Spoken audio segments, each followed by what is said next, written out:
Hi there. My name is Lucas Weiss, and I am the host of the Weesesports Quarantine Chronicles. For today's episode, I'm joined by Michael Lee. Michael's a senior NBA writer at The Athletic.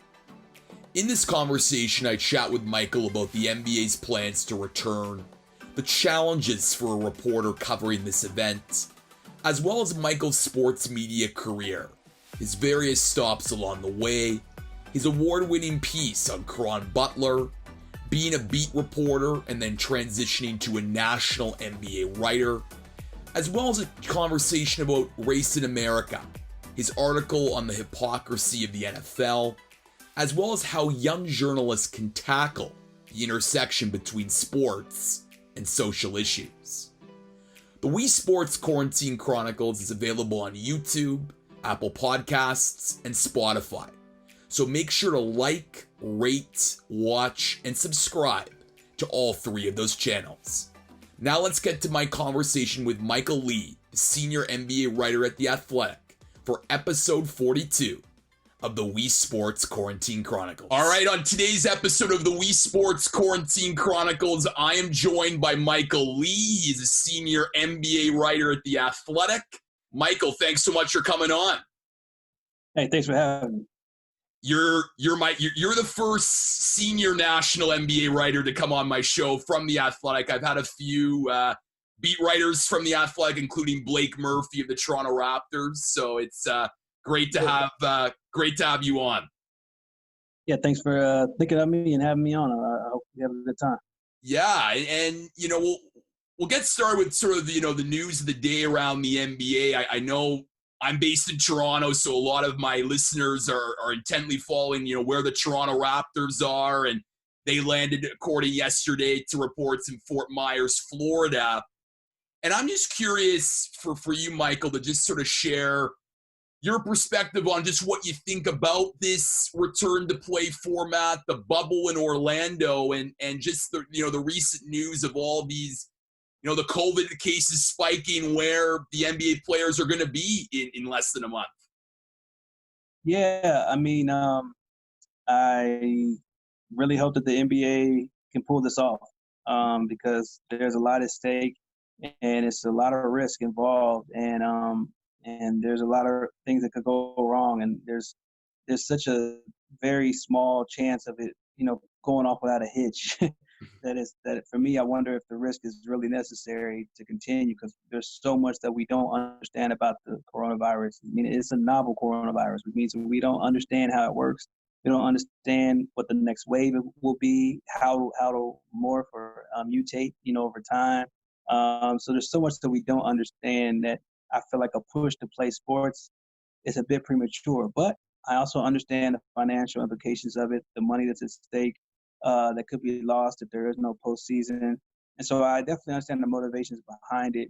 But considering what's happening in Florida, where you're seeing record cases each day, and you're seeing a lot of people, getting sick, and you wonder if this is the time to really try to force basketball down people's, throats, and also to put these players at risk. You notice a lot of players, or some players, are finding, an excuse or a reason to not go down there, either prioritizing their family, their health, or their future earnings. And I think that's going to be interesting to see how it all comes together. But I do have a lot of, pause. Like I'm not as excited about the NBA being back, because I am worried about the risks that are involved.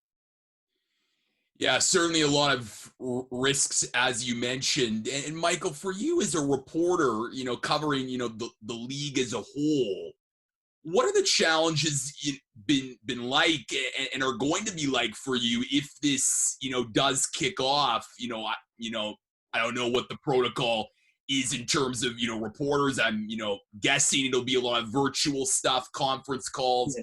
And with locker room access, as you know, so vital for producing those important stories, particularly in the playoffs, how do these changes impact your job?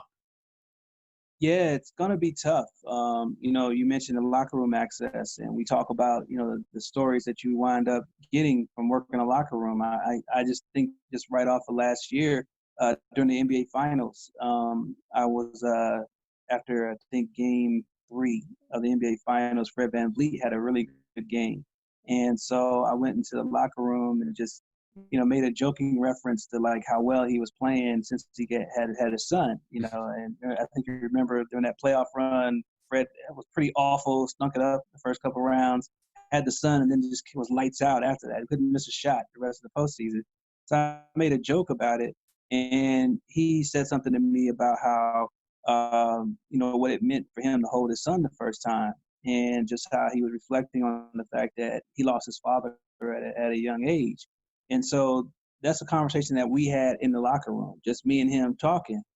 And then I was like, oh, man. So then he went to the shower, and when he was in the shower, I was like, you know what? I got to do a bigger story on this. I got to really talk to him about his dad. And I always heard about his father, but I never heard the story from him. And so when he came out, I went back up to him and approached him again after he got dressed, and I said, hey, I want to know if you're willing to talk about, your dad and what it means to be a father having a son right now. So we started talking, and we talked for a couple minutes. And then I went back to him the next day at practice, and we were able to talk a little bit more. And so he wound up giving me this great story, and I wound up working with Dan Robson with the Athletic, and we combined for the story because he had been working on the story, talking to his family, and we were able to do a really great story right before Game 4, just about his relationship with his dad, what it meant to have his kid, and also the meaning of the name Frederick. Like the spelling of his name for his son. His dad's name was Frederick, a very unique spelling. And so they didn't have the same last name, but they had the same first name. So it's generational. And those are the only stories you can get from actually engaging with players in the locker room. If everything was just based off the post-game interview, it would have been like Fred VanVleet had a great game. And that's the story you write. And that's the story everybody gets. It's like, oh, that's cool. He had an awesome game. But from working the locker room and interacting with players in like quiet moments where they're free from the cameras, free from performing, because I think a lot of times we're on the podium, it's a performance. It's not really just a human interaction. And so just having that opportunity to really, talk to Fred, and not just interview Fred, I think it helped me tell a better story. And I think the fans benefited from it too, because they got to get a sense of his, life and his humanity. He's not just somebody out here playing basketball. He's somebody out here who's a father who is concerned about providing a good life for his family and a future for them. And so these are things that you get from, actually having real conversations. And I think that's what's going to be missing from a lot of this. And so there will be an opportunity to tell great stories, and, the real resourceful, writers and reporters will be able to unearth some really good stuff, but it's going to be that much more difficult without locker room access. And I remember the last game before the season was suspended, that was the first night that they eliminated locker room access. And, it was last night with fans in the arena, and I was in Philadelphia. And it was just sort of a weird experience because, they shut down the season was suspended, and I was at the 76ers Pistons game. And so I went to the Pistons locker room, or not the locker room, to their press conference, because they brought out Dwayne Casey and Langston Galloway. That's the only players that we got, So this big night, season suspended, it's affecting everybody now. And we weren't able to go to like a locker room and actually get a reaction from the players. We got one voice, one player voice, and that sort of had to feed us for the rest of, of whatever. Christian Wood had a great game that night. He had 30 some odd points. He didn't talk, the Philadelphia 76ers didn't make any players available that night. So I'm going to be interested to see how the league goes about, providing access, but it's going to be tough to really connect with people at this time. You're going to have to really base a lot on previous relationships or from talking to people around them and then eventually speaking to them about information that you've already gathered about their lives. Yeah, I mean, a lot A lot to unpack there, and I think the idea of relationships, so important, and as a journalist in general, but I think now really relying on those relationships to produce those really great stories is key. And then you mentioned about the idea of the player and the coach performing on the press conference podium. It's true. I mean, I think there's a lot of cameras. I think they're not as likely to be as revealing as they normally be. And I also think too, with the whole notion of technology now with conference calls, Zoom calls, it feels while it does provide a semblance of that scrum or press conference feel, there is a bit of a disconnect because there's the technology there isn't the idea of that physical in-person human to human contact that, like you said with the Fred VanVleet story back at the NBA Finals, allowed you to really, get that little nugget, which led to a really good story. So these changes are unfortunate. And, with access, I imagine, pre-pandemic less, has declined over the years. I don't know, right now how, what the league is going to do to address these protocols. Yeah, and I think that, only a select number of writers are going to be allowed to actually exist in the bubble. I think maybe 10 to 15 national writers. There are going to be different tiers where some writers will be able to be down there and they can watch games, but only have like Zoom access or maybe get a chance to ask one question during the press conference. And I think a lot of it is still sort of being hammered out as to what reporters will be able to do, because right now a lot of people are trying to figure out, is it worthwhile to go down there, because it's very expensive if you're going to be a part of that 15 group of 15 that gets to live in the bubble and stay at the hotels, and and you might get a little more access, but it's not like you're going to be able to just be in the same room with a lot of guys. Maybe you could do 6 feet social distancing interviews, and but it's going to be a very unique experience. I think that there are going to be a lot of stories that can be told. There'll probably be a book written about the entire bubble, and like which players were able to adhere to the rules and which players just could not stick to the protocols.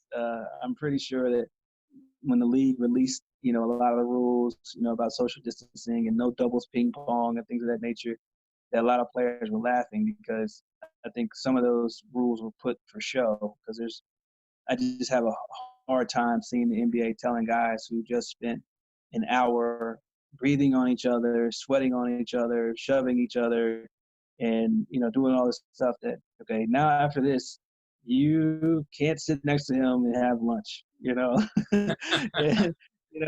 so I think there will be some some challenges to try to hold guys to social distancing, especially after they've just spent all this time, as close as you could be, so I'm, like I said, I think it's sort of like trying to thread a needle with a bow and arrow. This is going to require an immense amount of skill and something close to perfect to really come away, I think, unscathed. I want to shift gears now and talk about your career as a sports journalist. You've spent 20 plus years in the industry. You've covered multiple NBA finals, 3 Olympics, a World Series, a very accomplished career. Thank you. Was this the industry and the path that you always wanted to go down covering sports? I can say that it's been that way since I was about 15 or 16, but I would say the first 15 years of my life, I wanted to be a cartoonist. I wanted to be an artist. I thought that was going to be what my future was, maybe wind up, working at Disney or working somewhere, doing cartoons or something. That was sort of, or having my own comic strip. Like, I thought that would be what I'd do. And as a matter of fact, my first published works were actually political cartoons. Oh, wow. In a Kansas City Star. I don't draw as much anymore. I used to sculpt a lot. I'm not really into my art as much as I used to, but that was my first love. That was my first passion. Journalism, I latched onto it when I was in high school, which is still pretty young to figure out your career path. but I was fortunate to have some people behind me that told me that I had like some natural ability that I should pursue it. And I did, and it's really turned out to be just an amazing choice because my life has been incredibly enhanced. I've been able to travel and see the world and come across some really amazing people because of this career path that I've chosen. And it's just been a lot of fun. You know, you mentioned some of the things that I've been able to do, like finals that I've been able to cover. I remember, back in 2000, I was in my second year, out of college, and I was thinking to myself, and I was with my girlfriend at the time, now current wife, and I was saying I would love to cover an Olympics. If I cover an Olympics, I will have made it. I would have done all I need to do in this business. And 4 years later, I was at an Olympics, and I've been to two others, and so it's fun. I can say that I've been able to see some memorable moments. Some historic events. I had a front row seat for it, and that's something that my kids, they're very young now, and maybe one day they'll ask me some questions, and I'll be able to share with them that Papa did some cool stuff. No kidding. I mean, really, some cool stuff. But Mike, I mean, how is your job as a journalist? I know that you started out as a beat reporter, and now national writer. But just in terms of your process covering the NBA, how has the job changed from when you started in the industry to now? Immensely, immensely. My first year covering the league was I was actually I was almost like on a 10-day. Because, it's 2001, 2002 season. One of a legend, Jeffrey Denberg, he covered the Atlanta Hawks for almost 20 some odd years. And so he knew the Hawks inside and out. Unfortunately, he wound up suffering a brain tumor, and he collapsed at the arena during a game. And the Hawks were really bad then. They stunk. They were just one of the worst teams in the league. And my paper, the Atlanta Journal-Constitution, was just trying to find somebody to fill in and just finish the season, And for me, I had been covering high schools and a lot of other things at the paper. I just thought it'd be a great opportunity to travel. I think one of my first road trips was to Toronto. It was a Charlotte, Detroit, Toronto 3-game road trip. And I thought I had made it. I thought I was on cloud nine, and it was like the greatest opportunity I ever had, was to travel, and they even got me they got me my passport, to cover, to go to Toronto for those games. Even I didn't need a passport at that time.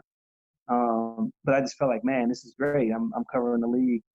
And I remember back then, all you had to do was, not all you had to do, you wrote a notebook, which is like all your leftover stuff from practice and or pregame and from the game, and then you had your game story.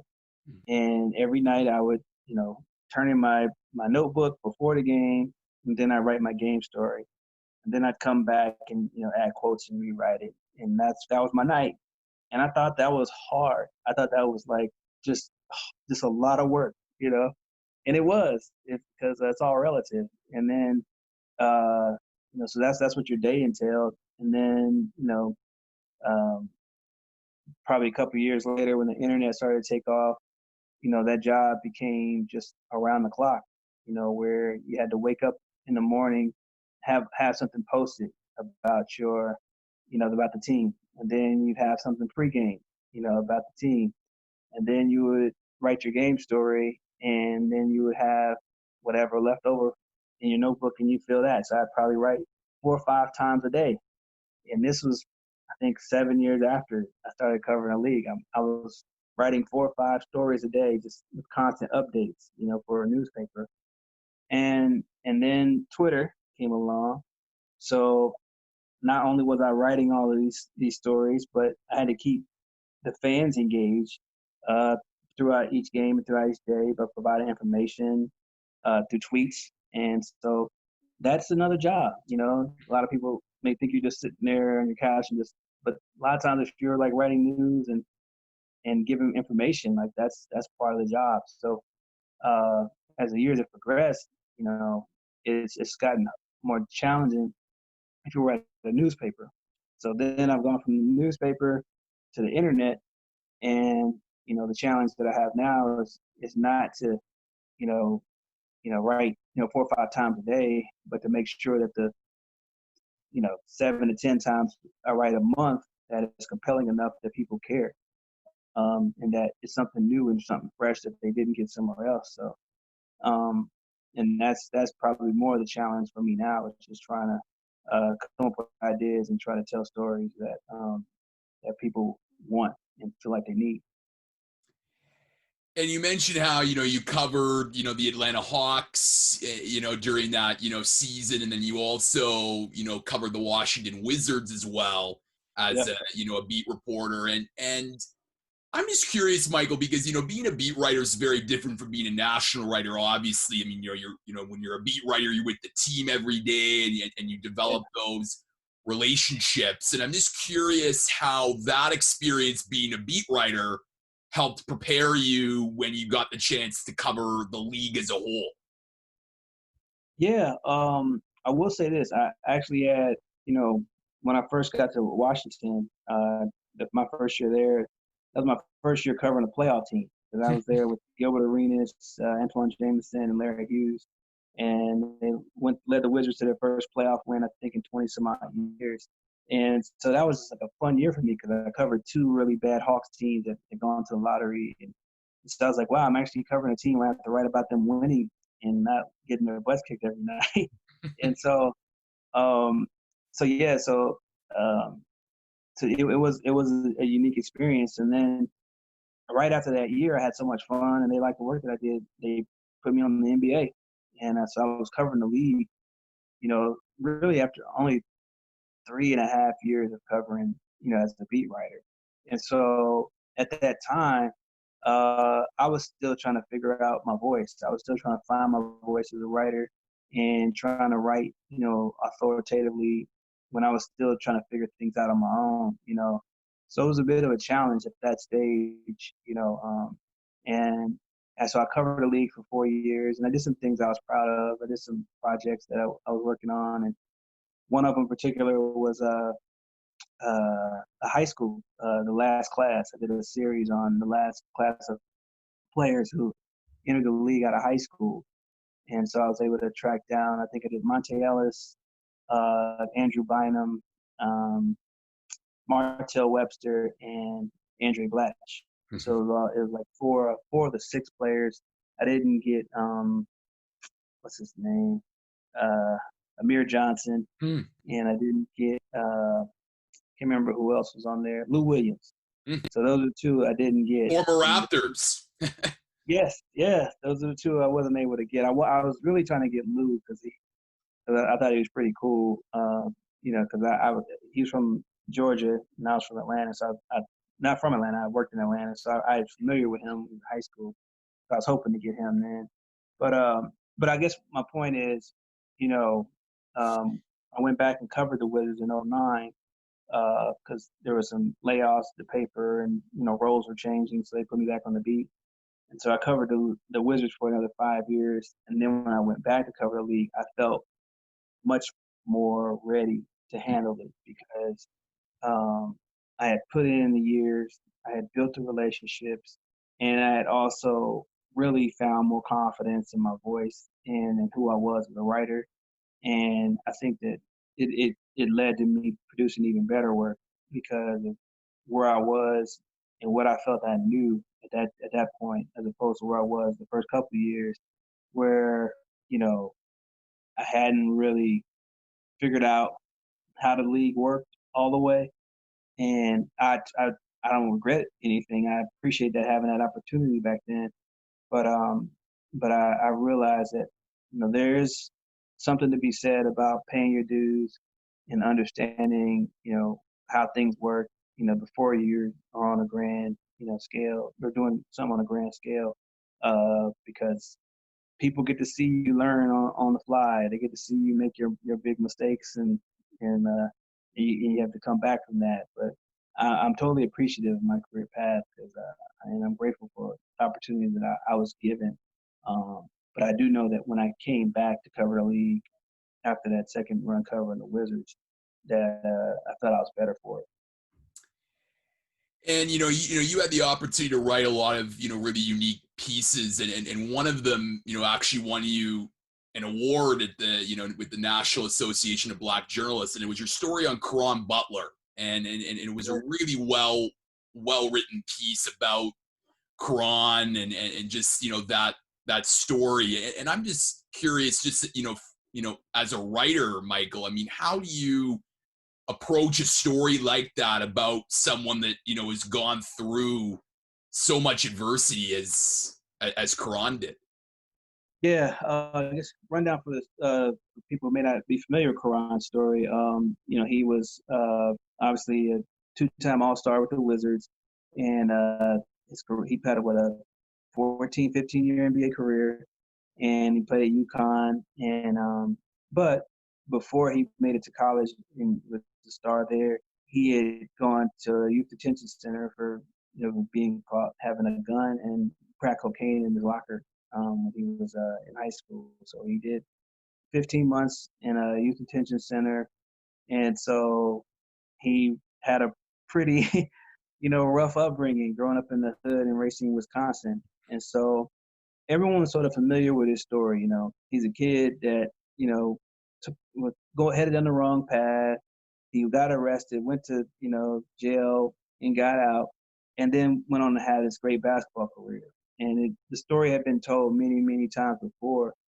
And so I went and I did the story, my editor was like, we know this story. Like, we know all about him, and basically what I just told you, the rundown.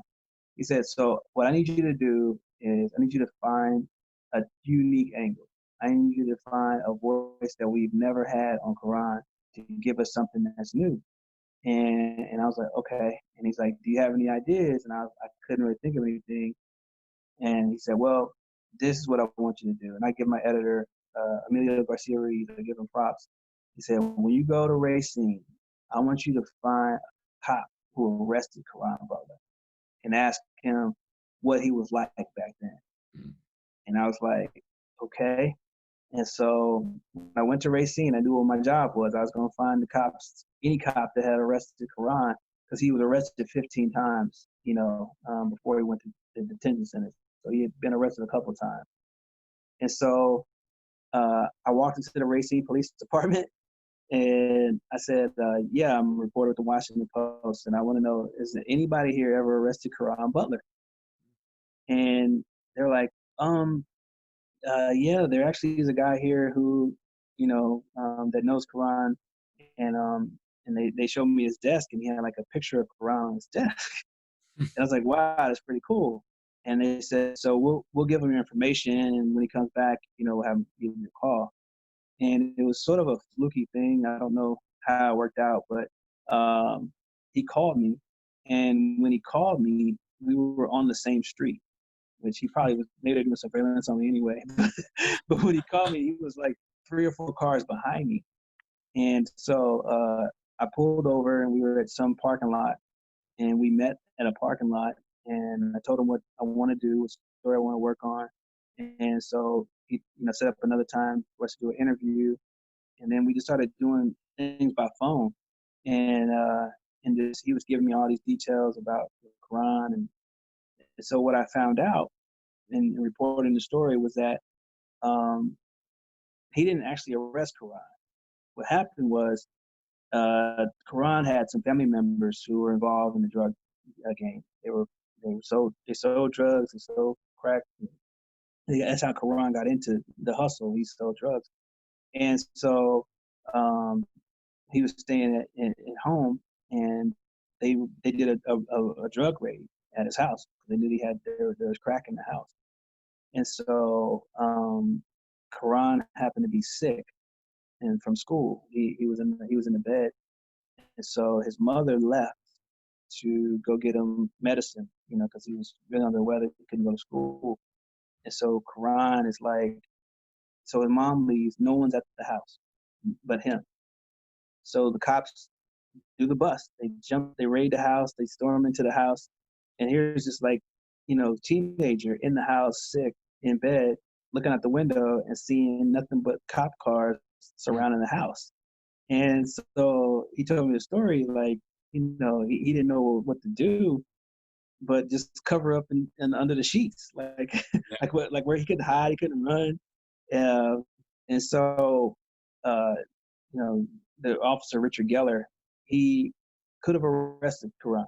He could have sent him to jail for 10, 15 years, and it would have been an easy case to sell. They found the drugs. This kid's in the house. He has a record already, and there you go. He's done. But the officer didn't believe the drugs belonged to Caron. And so while the officers were at the house, his mom returned. And while she was there, she saw the officer and she told him, "My son is not selling drugs anymore. He's not involved with this. Please give him a chance. Please let him go. I promise you he will not let you down." And so the words of his mother connected with the officer, and he didn't want to arrest Caron anyway. But all the other officers were like, "Let's do it. Like, let's arrest him because we got him. Like, we got drugs and we got a person in the house. Let's go." He refused to do it, and then obviously Caron's career wound up, taking on this great path, and then years later, you know, uh, his son, Richard Geller's son, officer's son, became a huge fan of Caron Mm. because he was from Racine. He was a hometown, guy who made it to the NBA and became successful. And so he was a Bucks fan. So his son had two jerseys. He had a Michael Redd jersey and he had Caron Butler's jersey. And so it was just sort of this whole story about, that, if these officers have a lot of power, they have a lot of ability to change the lives of people if they do the right thing. And so this officer did the right thing, and he gave Caron a chance, and he got to see, a two-time All-Star, an NBA champion, kind of have a career uh, because he didn't just do the easy thing and just say, "Okay, I got this young black kid. It's easy. It's an easy, uh, you know, easy arrest, and we can move on." But he actually looked at Caron as a human that deserved a chance, and we see what happened. So it was a great story that I got a chance to tell, and it was cool because Caron was very open and forthcoming with me. And whenever I got some new details from Richard Geller or vice versa, I would go back to one or the other, and they would tell me something else or tell me something else that they remembered about that day or about that moment and about their paths. And so I think it turned out to be a pretty cool story. Well, for sure, a very very powerful story, and that when you talked about Quran, hiding the sheets, like what a powerful lead, to use the journalism phrase, to really hook the reader into keeping reading this powerful story. And I think you make a great point. I think a lot of young journalists who are writing stories and finding that unique angle. It's obviously easier said than done, but like if you can find that angle that no one else has on a story about someone that many people think they know a lot about, you hit the jackpot, in terms of producing a really compelling narrative that, you have forever. Yeah, and I was just kind of piggyback on just finding a unique angle. Like last year during the Raptors run toward the championship, uh, I know I kept my eye on Kyle Lowry after every playoff series win because in this 2016 Olympics, they when they won the gold medal, Kyle tracked down the ball and he immediately ran to the ball. Like everybody's celebrating that they won, and he's tracking down the ball. And I asked him like why he went and grabbed the ball, and he was like, "Because this might be my championship. I don't know if I'm ever going to win a championship." And so it always stuck in my head that Kyle Lowry got the Olympic ball, and he had it at his house. From that 2016 Olympics in Brazil. So after each round of the playoffs, he was grabbing the balls. And so when the Raptors won conference finals, I finally talked to him on the record about it, and because when we went to the locker room after the game, everybody had talked to Kyle, and then I looked and I said, "That ball in your locker, is that the game ball?" He's like, "Yeah." And so he told me about the story of like how when he got the ball, there was so much commotion because everybody's celebrating that the Raptors are going to the NBA Finals, and like this is a big deal. Like the Raptors are going to the NBA Finals. And so, but he was hugging guys and celebrating, but he couldn't hold the ball the whole time. So he gave the ball to his sons and gave them responsibility of holding the ball because he didn't want to give it to an equipment guy. He didn't want to give it to anybody who might forget that Kyle needed that ball, right? And so when I wrote the column that from that night, them winning the Eastern Conference, I had that as part of my story. It wasn't the lead. Obviously, the lead was about Kawhi Leonard, but I wanted to, kind of tell the whole story about the Raptors and, one about Masai saying that Kawhi was the best player in the game, and trying to tell that story, but then also just telling the journey of the Raptors, throughout that story. Because I feel like, for me in this role, people need to know more. They need to know that, not just that the Raptors won, but like why they won. Like, why are they in this position? Why did they chase Kawhi Leonard when nobody else really was willing to give up the kind of assets that were required? Why would they give up, DeMar, a fan favorite at the time? And so I was trying to tell that story and then also trying to tell the story of everything. Try to get it all in as much as I can, because I feel like, we're put in these positions. People want to benefit from our access and our relationships, so we got to give it to them. And I think that last year's playoff run was really fun for me, because the Raptors it was such a unique story of them making this run to the finals, and just the whole Kawhi aspect of, is he going to stay? Is he going to go? Is he just a 1-year rental? Can this really happen with a 1-year rental? And it was such a fun thing, and I say it all the time. That Game 7 shot, the 4-bouncer. I've been in the arena for a number of really big shots. I was there when Kyrie Irving hit, the Game 7 shot against the Warriors. I was there when Ray Allen hit the corner 3, for the Heat against the Spurs. I was there when Robert Horry, hit that big shot for the Detroit Pistons, against in Detroit for the San Antonio Spurs, that forced overtime. So I've seen like a lot of great moments. And that Kawhi shot, I don't know where I'd rank it, but it's probably top 5 shots that I've been in the arena for. And I remember, the minute the shot dropped, I was just thinking to myself, man, what we do for a living is pretty cool, because just seeing the energy from the crowd in that moment and just seeing the exhilaration of the players and the emotion from both sides, from the Raptors and from the Sixers, it made just what I do and being around this profession just like I felt good about my career choice.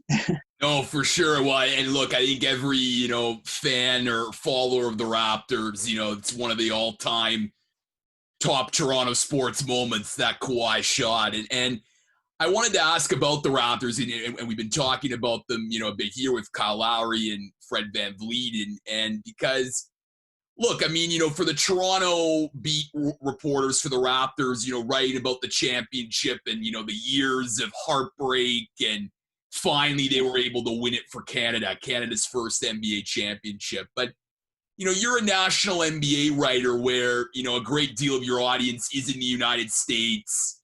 Look, and I see it on Twitter, a lot of people, say, wow, if Kevin Durant didn't get hurt, the Warriors would have won the NBA Finals and all that stuff. Of course. I just, I just ask you, though, as an NBA writer, a national writer, I mean, how do you put in perspective what the Raptors did last year, just in the context of the history of the NBA and what it means for the sport, and that a team that wasn't from the United States hoisted the Larry O.B. Yeah, I mean, it was such a amazing story, and obviously the Warriors have been the favorite all year. Of course. And like you said, if Kevin Durant's healthy, Yeah. It would have been great to see him go head to head with Kawhi. I think the Warriors win that series and they win the championship. They win a three-peat. But he wasn't there. He wasn't healthy, and you can't really, go down that path because, to win a championship, it requires a lot of luck. Like, I mean, I'm thinking about every champion that won a title in the last 10 years. They all had something happen that worked out in their favor and to help them win a championship. And, you look at 2010 Lakers. Do they win that championship if Kendrick Perkins doesn't get hurt in game 6? Who knows? But that's something you can discuss. But it happened. So they had an opening there. You had the, in 2013, if Ray Allen doesn't hit that shot, that's from the corner. If Greg Popovich puts Tim Duncan in there for that last rebound, does Chris Bosh get it? Does he kick it out to Ray Allen in that situation? 2015, does Golden State, they weren't a champion yet. Do they win that series if Kyrie Irving doesn't hurt his knee in game 1? You don't know. It may not have happened. The very next year, 2016, the Cavaliers pull off the greatest comeback in finals history if Draymond doesn't get suspended and if Steph Curry isn't, run down from a knee injury that he got hurt in the playoffs. Who you don't know, but it happened. So everybody wins, through some, something fortunate breaking their way. And so when people try to discredit or any way to try to discredit what the Raptors did, I always say, everybody's path was cleared somehow. And it's not about whether you were lucky, but it's what you do with that situation. And they handled their business. They they beat the Philadelphia team, which I thought was the best team they faced. Full of strength, they were the best team that they faced throughout that run because the Warriors didn't have KD. I think the Sixers were better. They beat them in 7 games. They were down 0-2 to the Bucks, and they were down in game 3 and had to really fight through an overtime to get through that to win that game and then win that series. So everything that you get, if you win a title, you earn it. You earned it because you had to be the last team standing. You had to survive 82 games. You had to survive, 20 or how many playoff games to get to that point. So no one can discredit that. And I think that was one thing that I talked to Kyle about a lot during the run. He would always talk about how hard it was, how difficult it is to win a championship. And I think that's one of the reasons why they were so good this year is because that kind of experience, it hardens you and it gives you a confidence that you can really get through anything and that you can handle any situation. And I don't think people like, Rudy Tomjanovich, had the famous, don't ever underestimate the heart of a champion. That was his quote. And there's a lot of truth to that because once you win that championship, there is a certain confidence that comes from that. There's a way that you carry yourself the next year that you feel really untouchable. Now that could work out a number of ways. One, you can get complacent and be like, yeah, we the team and we don't have to worry about it anymore. But for the most part, you feel like I want that feeling again. And whatever it takes to get back there, that's what I'm going to do. And I think that's what you've seen from this Raptors team this season is that you see guys like Pascal Siakam, who had never been to the finals before, but dropped 32 in game 1 against Draymond Green. And he winds up being a champion. He comes back the next year like, I'm a max player. I'm the man. Like you can't stop me. I'm coming. You have a Kyle Lowry who played, 13 seasons before winning the championship. Now people look at him differently now. Now it's like, is Kyle Lowry a Hall of Famer? This is a, multiple-time All-Star. Now he's the NBA champion. How's he going to, view himself, So losing Kawhi was a big loss. But what they gained from being champions, what they gained from, being on that stage and being tested and overcoming all of that adversity, because I don't think people really take consideration, like, for a lot of the guys, they had to hear speculation about Kawhi Leonard all year. And they had to wonder in the back of their mind, is he really going to be here? And that was probably something that they were asked all the time and something they probably thought about all the time. They went through that and they won with him. And for him to win that title, you saw how he handled that offseason. He was the man. Mhm. He knew that he controlled the entire league, and everybody was, at his whim, like, at his beck and call. Like whatever he wanted was going to get done. Oh, you want me? Okay, get Paul George. Oh, you want me? Like, that's what's gonna take. Oh, the Lakers? Yeah, LeBron. I'm the recent Finals MVP. You want to go? Either you're gonna have to go through me or beg to get me. Like you could see the power that he felt from winning a championship as the lead guy, and I think that's what happens. Winning a title does more for you than anything else because you're a made man at that point. They can't take it away from you. They can try to throw whatever asterisks they want. It doesn't matter because you are a made man. Yeah, the history books and will forever say you're a champion, and that banner that hangs in Scotiabank Arena right now, world champions. You can't take that away regardless of what happens. And I think your point about, teams having a little bit of luck go their way, I think is, very, very accurate, as well as the championship DNA for the Raptors and that pedigree that still exists right now, before the pandemic suspended the season. Michael, I want to end off with, talking about one of my favorite pieces that you wrote of yours earlier this year, and it's titled "Why It's Hard for This Former Chiefs Fan to Be Excited About the Super Bowl." And it's a piece that you wrote the night before, got published the night before the Super Bowl. And there's the old journalism adage that says, never, as the journalist, inject yourself into the story. But I think given, your personal experiences as detailed in the story were so raw and so real in what the point you were trying to get across, that it definitely fit in this context. And certainly we sit here, the end of June with, the social unrest, that's been going on, and, the anti-Black racism protests. The piece, becomes even more relevant. So I'm just curious, your process as a writer when you're writing about this, given all the excitement for the Chiefs in making the Super Bowl and eventually winning, but reconciling that, your experiences with painting this picture about the hypocrisy related to the NFL.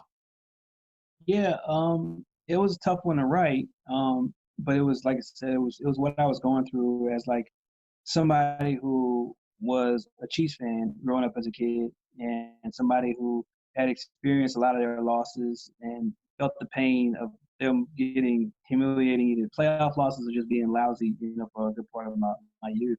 Like the Raptors.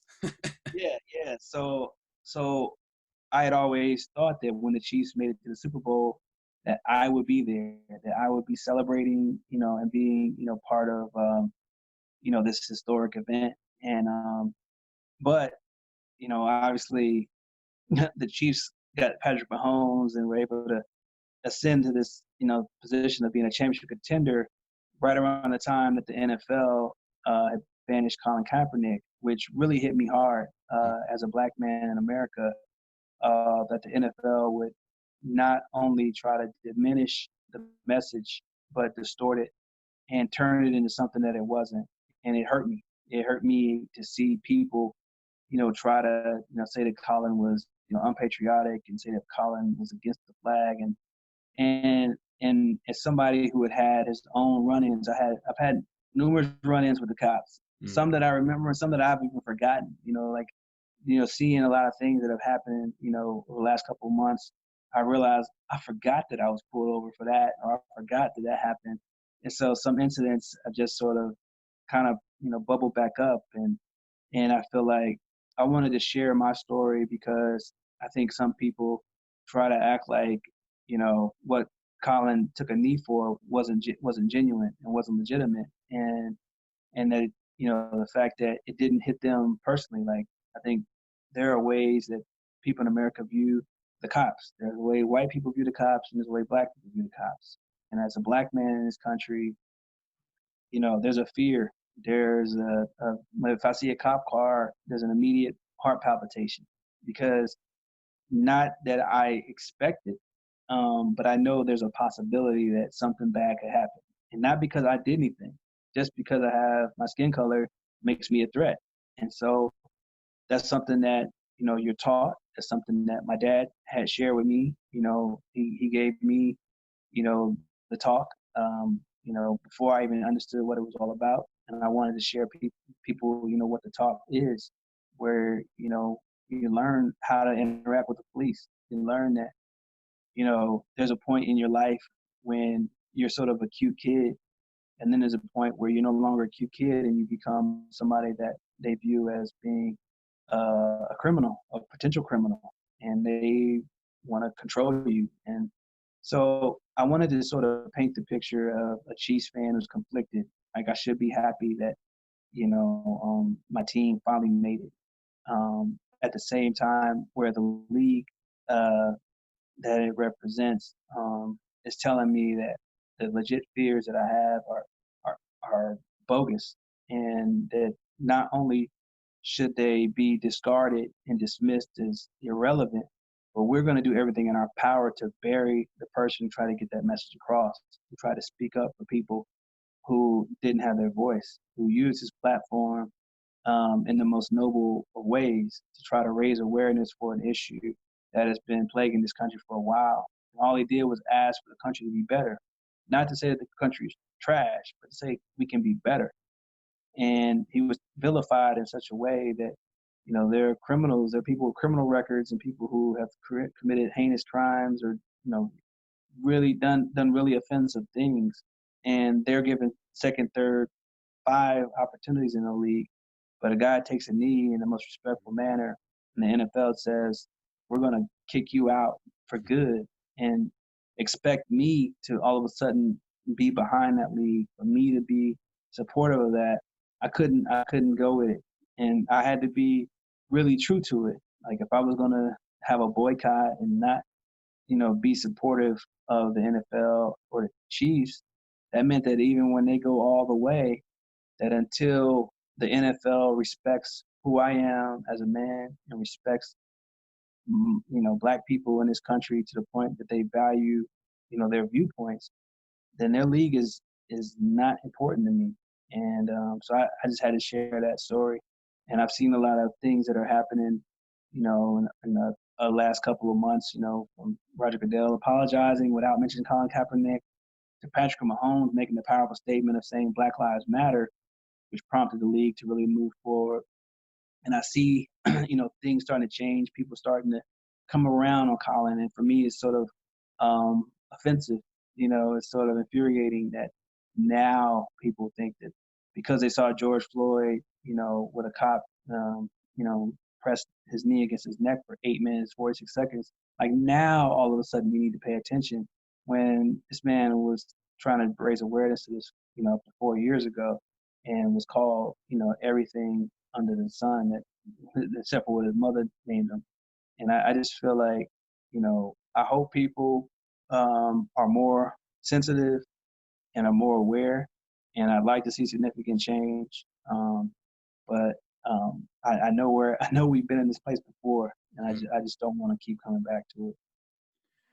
No, I mean, powerful words from you, and I think I know for me, I'm a young journalist, in Toronto, breaking into this industry, and I recognize that I have a lot of privilege and but also a lot of power to be an ally for the Black community. But I feel like with a lot of young journalists these days, you're sort of figuring out 2 different waves of thought. Look, sports inherently mixed in with politics and social issues, which is very true. And look, we play the national anthem before every game. Teams that win an NBA championship go to the White House, and from other sports. But then you get this backlash of like, stick to sports, I don't want to hear about political issues. So I'm just curious for you, any advice you may have for young journalists to sort of be able to write about sports, but also recognize and shed a light on these important social issues that we need to tackle. Don't run from the story.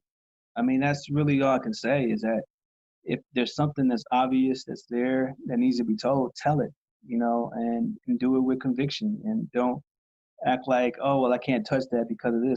No, you have to touch it because it's there. That's the story. And I think that's the one thing you can see is that, the only way you can really change, and you have a platform to really help change opinions and viewpoints, is by telling the stories that need to be told, talking to the people who can share their stories. You see a lot of players, come out last couple of weeks and explain their personal encounters with the police and their, um, you know, um, fears and things. And I think people need to listen to that, and don't just say, oh, well, that's sort of political. I don't really want to touch that.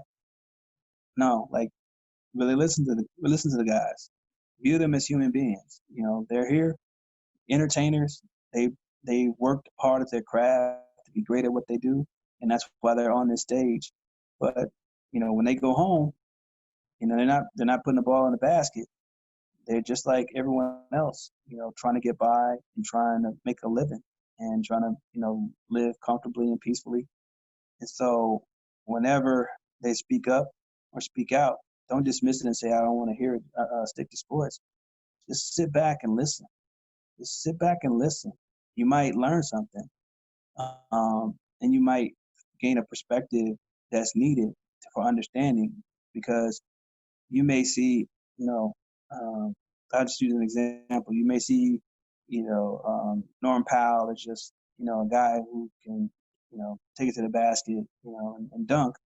But, there's more complexity to him.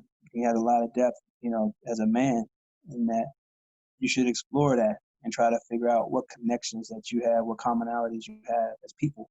And then you can see him as an entertainer, but also possibly see him as your neighbor or your brother or your cousin. And I think that'll help bring people together more than, than just saying, oh, he's a great player. Michael Lee, he's a senior NBA writer at The Athletic. Michael, thank you so much for a really engaging conversation. Keep up the great work you're doing, and thanks for coming on the Weesports Quarantine Chronicles. Thanks for having me, man, and good luck with everything in the future.